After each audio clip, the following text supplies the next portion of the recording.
ఒక్కసారి కొమ్మూరి గోల్డ్ కి కాల్ చేయండి. తాకట్లో ఉన్న మీ బంగారాన్ని విడిపించి మార్కెట్ ప్రైస్ కి వాళ్ళు కొనుక్కుని మిగతా డబ్బులు మీకు ఇచ్చేస్తారు. హాయ్, వెల్కమ్ టు మనం టీవీ. మనం ఉన్నది మన కోసం. నేను మీ మనోజ్.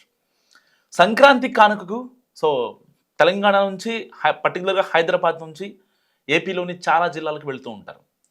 వాళ్ళందరికీ ఎలాగైనా సరే గుడ్ న్యూస్ చెప్పాలని రేవంత్ సర్కార్ ప్రతిపాదిస్తోంది. తాజాగా R&B మినిస్టర్ మంత్రి కోమటిరెడ్డి కేంద్రానికి లేఖ రాశారు. ఏదైతే హైదరాబాద్ నుంచి వెళ్ళే ఏ వెహికల్స్కైనా సరే సంక్రాంతి హాలిడేస్కి ఇంటికి వెళ్ళే వాళ్ళ కోసం టోల్ ఫ్రీ ఏదైతే ఉందో దాన్ని వేవర్ చేయాలంటూ కేంద్రానికి లేఖ రాశారు కోమటిరెడ్డి. నిజంగా ఇది హర్షణీయం అని చెప్పుకోవచ్చు. తెలంగాణ ప్రభుత్వం ప్రజలకు సంక్రాంతికి బంపర్ ఆఫర్ ఇస్తోంది. సంక్రాంతి పండుగ సందర్భంగా హైదరాబాద్ నుంచి ఆంధ్ర వైపు వెళ్లే ప్రయాణికులకు ఊరటనిచ్చేందుకు తెలంగాణ ప్రభుత్వం కీలక నిర్ణయం దిశగా అడుగులు వేస్తోంది. పండుగ సమయంలో అత్యంత రద్దీగా ఉండే హైదరాబాద్ విజయవాడ జాతీయ రహదారిపై 3-4 రోజుల పాటు టోల్ వసూళ్లను నిలిపివేయాలని రాష్ట్ర రోడ్డు భవనాల శాఖ మంత్రి కోమటిరెడ్డి వెంకటరెడ్డి ఆలోచన చేశారు.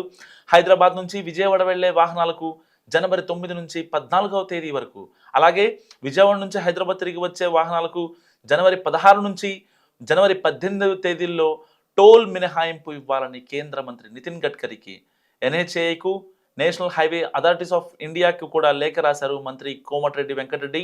ప్రతి ఏటా సంక్రాంతికి హైదరాబాద్ విజయవాడ జాతీయ రహదారిపై పతంగి, కొర్లపహాడ్, చిల్లుకల్లు టోల్ ప్లాజాల వద్ద వాహనాలు కిలోమీటర్ల మేర బారులు తీరుతుంటాయి.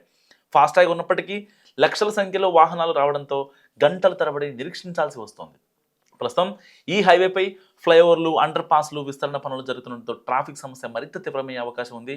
టోల్ వసూళ్ల కోసం వాహనాలను ఆపితే హైవే మొత్తం స్తంభించిపోయే ప్రమాదం ఉండడంతో సంక్రాంతి టోల్ ఫ్రీ ప్రయాణానికి అనుమతి ఇవ్వాలని రాష్ట్ర ప్రభుత్వం నిర్ణయం తీసుకుంది. అయితే తెలంగాణ ప్రభుత్వం టోల్ ఛార్జెస్ మినహాయించాలని కోరడంపై కేంద్ర ప్రభుత్వం, national highway authorities of India ఏ విధంగా స్పందిస్తాయన్నది చర్చనీయాంశంగా మారింది.